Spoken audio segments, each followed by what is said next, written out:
Snowdrop. Once upon a time, in the middle of winter when the snowflakes were falling like feathers on the earth, a queen sat at a window framed in black ebony and sewed, and as she sewed and gazed out to the white landscape, she pricked her finger with the needle, and 3 drops of blood fell on the snow outside, and because the red showed out so well against the white, she thought to herself, "Oh, what wouldn't I give to have a child as white as snow, as red as blood, and as black as ebony?" And her wish was granted, for not long after a little daughter was born to her, with a skin as white as snow, lips and cheeks as red as blood, and hair as black as ebony. They called her Snowdrop, and not long after her birth the queen died. After a year the king married again. His new wife was a beautiful woman, but so proud and overbearing that she couldn't stand any rival to her beauty. She possessed a magic mirror, and when she used to stand before it, gazing at her own reflection and ask, "Mirror, mirror, hanging there, who in all the land's most fair?" it always replied, "You are most fair, my lady queen, none fairer in the land, I ween." Then she was quite happy, for she knew the mirror always spoke the truth. But Snowdrop was growing prettier and prettier every day. And when she was 7 years old she was as beautiful as she could be, and fairer even than the queen herself. One day when the latter asked her mirror the usual question, it replied, "My lady queen, you are fair. 'Tis true, but Snowdrop is fairer far than you." Then the queen flew into the most awful passion, and turned every shade of green in her jealousy. From this hour she hated poor Snowdrop like poison, and every day her envy, hatred, and malice grew, for envy and jealousy are like evil weeds which spring up and choke the heart. At last she could endure Snowdrop's presence no longer, and calling a huntsman to her, she said, "Take the child out into the wood, and never let me see her face again. You must kill her, and bring me back her lungs and liver, that I may know for certain she is dead." The huntsman did as he was told, and led Snowdrop out into the wood, but as he was in the act of drawing out his knife to slay her, she began to cry, and said, "Oh, dear huntsman, spare my life, and I will promise to fly forth into the wide wood, and never to return home again." And because she was so young and pretty, the huntsman had pity on her, and said, "Well, run along, poor child," for he thought to himself, "The wild beasts will soon eat her up," and his heart felt lighter because he hadn't had to do the deed himself. And as he turned away, a young boar came running past, so he shot it, and brought its lungs and liver home to the queen as a proof that Snowdrop was really dead. And the wicked woman had them stewed in salt and ate them up, thinking she had made an end of Snowdrop forever. Now when the poor child found herself alone in the big wood, the very trees around her seemed to assume strange shapes, and she felt so frightened she didn't know what to do. Then she began to run over the sharp stones and through the bramble bushes, and the wild beasts ran past her, but they did her no harm. She ran as far as her legs would carry her, and as evening approached she saw a little house, and she stepped inside to rest. Everything was very small in the little house, but cleaner and neater than anything you can imagine. In the middle of the room there stood a little table, covered with a white tablecloth, and 7 little plates and forks and spoons and knives and tumblers. Side by side against the wall there were 7 little beds, covered with snow-white counterpanes. Snowdrop felt so hungry and so thirsty that she ate a bit of bread and a little porridge from each plate, and drank a drop of wine out of each tumbler. Then, feeling tired and sleepy, she lay down on one of the beds, but it wasn't comfortable.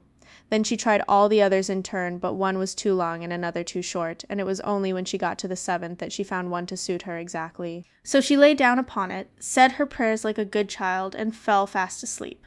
When it got quite dark, the masters of the little house returned.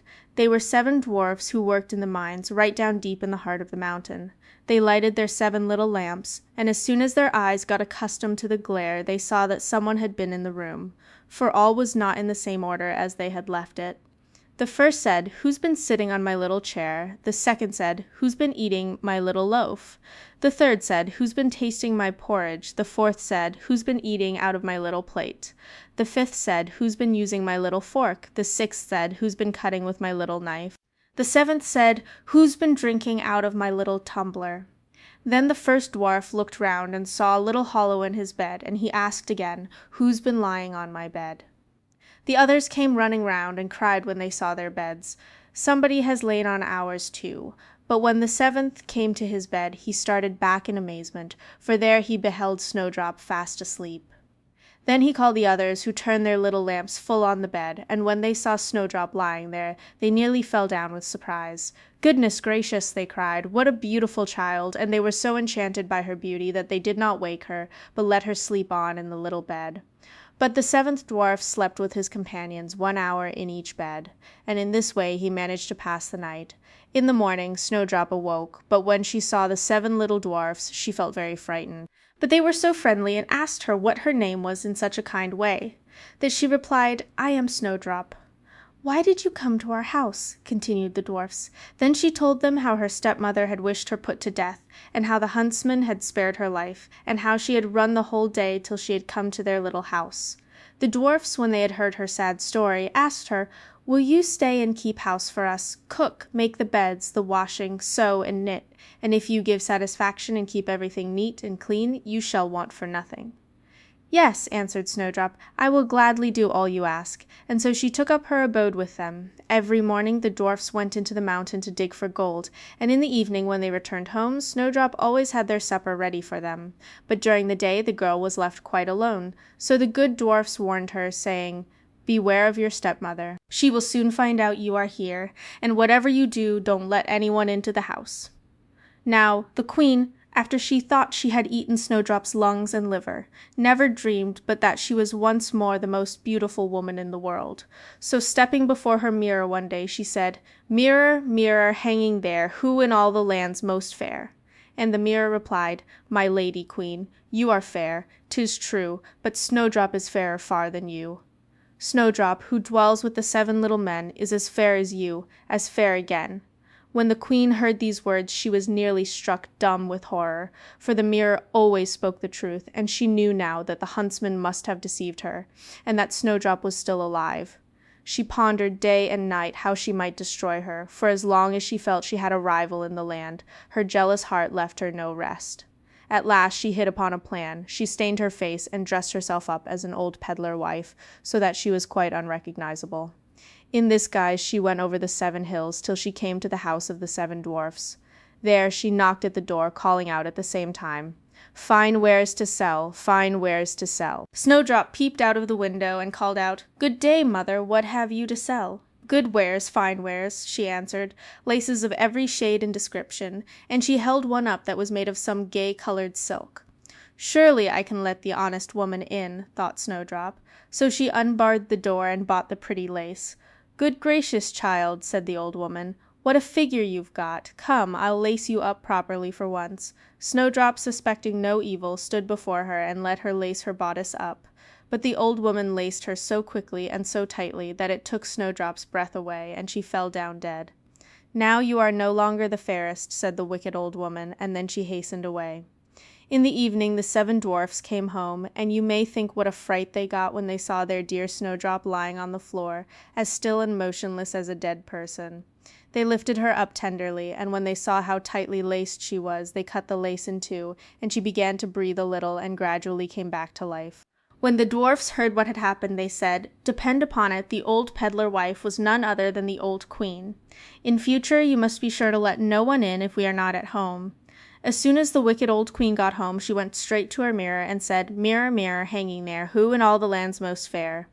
And the mirror answered as before, "My lady queen, you are fair, 'tis true, but Snowdrop is fairer far than you. Snowdrop, who dwells with the 7 little men, is as fair as you, as fair again." When she heard this she became as pale as death, because she saw at once that Snowdrop must be alive again. "This time," she said to herself, "I will think of something that will make an end of her once and for all." And by the witchcraft which she understood so well, she made a poisonous comb. Then she dressed herself up and assumed the form of another old woman. So she went over the 7 hills till she reached the house of the 7 dwarfs, and knocking at the door she called out, "Fine wares for sale." Snowdrop looked out of the window and said, "You must go away, for I may not let anyone in." "But surely you are not forbidden to look out," said the old woman, and she held up the poisonous comb for her to see. It pleased the girl so much that she let herself be taken in, and opened the door. When they had settled their bargain, the old woman said, "Now I'll comb your hair properly for you, for once in the way." Poor Snowdrop thought no evil, but hardly had the comb touched her hair than the poison worked, and she fell down unconscious. "Now, my fine lady, you're really done for this time," said the wicked woman, and she made her way home as fast as she could. Fortunately it was now near evening, and the 7 dwarfs returned home. When they saw Snowdrop lying dead on the ground, they at once suspected that her wicked stepmother had been at work again. So they searched till they found the poisonous comb, and the moment they pulled it out of her head, Snowdrop came to herself again, and told them what had happened. Then they warned her once more to be on her guard, and to open the door to no one. As soon as the queen got home, she went straight to her mirror and asked, Mirror, mirror, hanging there, who in all the land's most fair? And it replied as before, My lady queen, you are fair, 'tis true, but Snowdrop is fairer far than you. Snowdrop, who dwells with the 7 little men, is as fair as you, as fair again. When she heard these words she literally trembled and shook with rage. Snowdrop shall die, she cried, yes, though it cost me my own life. Then she went to a little secret chamber, which no one knew of but herself, and there she made a poisonous apple. Outwardly it looked beautiful, white with red cheeks, so that everyone who saw it longed to eat it, but anyone who might do so would certainly die on the spot. When the apple was quite finished, she stained her face and dressed herself up as a peasant, and so she went over the 7 hills to the 7 dwarfs. She knocked at the door as usual, but Snowdrop put her head out of the window and called out, I may not let anyone in, the 7 dwarfs have forbidden me to do so. Are you afraid of being poisoned? Asked the old woman. See, I will cut this apple in half. I'll eat the white cheek, and you can eat the red. But the apple was so cunningly made that only the red cheek was poisonous. Snowdrop longed to eat the tempting fruit, and when she saw that the peasant woman was eating it herself, she couldn't resist the temptation any longer, and stretching out her hand, she took the poisonous half. But hardly had the first bite passed her lips than she fell down dead on the ground. Then the eyes of the cruel queen sparkled with glee, and laughing aloud she cried, As white as snow, as red as blood, and as black as ebony, this time the dwarfs won't be able to bring you back to life. When she got home she asked the mirror, Mirror, mirror, hanging there, who in all the land's most fair? And this time it replied, You are most fair, my lady queen. None fairer in the land, I ween. Then her jealous heart was at rest, at least as much at rest as a jealous heart can ever be. When the little dwarfs came home in the evening, they found Snowdrop lying on the ground, and she neither breathed nor stirred. They lifted her up and looked round everywhere to see if they could find anything poisonous about. They unlaced her bodice, combed her hair, washed her with water and wine, but all in vain. The child was dead and remained dead. Then they placed her on a bier, and all the 7 dwarfs sat round it, weeping and sobbing for 3 whole days. At last they made up their minds to bury her, but she looked as blooming as a living being, and her cheeks were still such a lovely color that they said, We can't hide her away in the black ground. So they had a coffin made of transparent glass, and they laid her in it and wrote on the lid in golden letters that she was a royal princess. Then they put the coffin on the top of the mountain, and one of the dwarfs always remained beside it and kept watch over it. And the very birds of the air came and bewailed Snowdrop's death, first an owl and then a raven, and last of all a little dove. Snowdrop lay a long time in the coffin, and she always looked the same, just as if she were fast asleep, and she remained as white as snow, as red as blood, and her hair as black as ebony. Now it happened one day that a prince came to the wood and passed by the dwarf's house. He saw the coffin on the hill with the beautiful Snowdrop inside it, and when he had read what was written on it in golden letters, he said to the dwarf, Give me the coffin. I'll give you whatever you like for it. But the dwarf said, No, we wouldn't part with it for all the gold in the world. Well then, he replied, give it to me, because I can't live without Snowdrop. I will cherish and love it as my dearest possession.